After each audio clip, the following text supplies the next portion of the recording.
Okay, today we have a customized Stoxpoker.com tutorial on the best SitNGo analysis program on the market. It's called Wizard.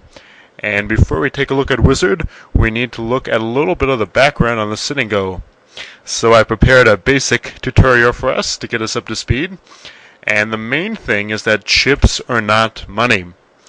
And the way you can see that is, suppose we have $1,000 buy in SitNGo with a starting chip stack of 1,000 chips.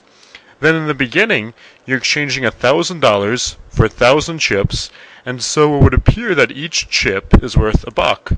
Okay, if you were wanted to exchange each chip and said how much is each one worth, the answer would be $1.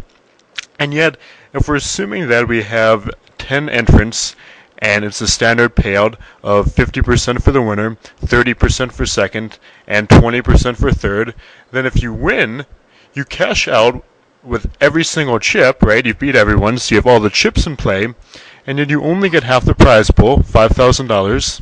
Not so bad, but not $10,000 either, and so that would be 50 cents a chip. Why is this a sudden decline in chip value? What's happening where chips are suddenly worth less?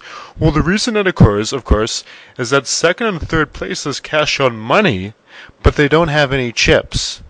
Alright, so when you win one of these SitNGos, the guys who you bust out, say the guy you bust out playing heads up, he doesn't have any chips at the end, and yet he's still taking home money.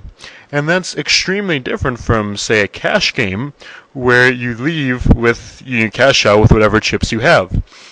Therefore, chips are not money, and the more chips you have, in fact, the less each individual chip is worth. Now, equity is the term that we're going to use to refer to the dollar value of chips. So we've got chips, which are the little discs that you bet, raise with, etc. And then we have equity, which is how much the chips are worth. And ICM, the independent chip model, is the mathematical procedure to convert chip decisions into dollar decisions. And that's exactly what we want to do. All right, in a cash game, we want to maximize our chips or our money. It's the same thing. But in a SitNGo, we only care about maximizing our money. And what Wizard is going to do is it's going to provide us a framework to take any decision we want to make for a pre-flop all-in and convert a chip one into a money decision. So without further preamble, let's take a look at the software of the day, SitNGo Wizard. The first thing we're going to do is look at Analyze a New Game. That will not be the primary way we're going to be looking at these in the future, but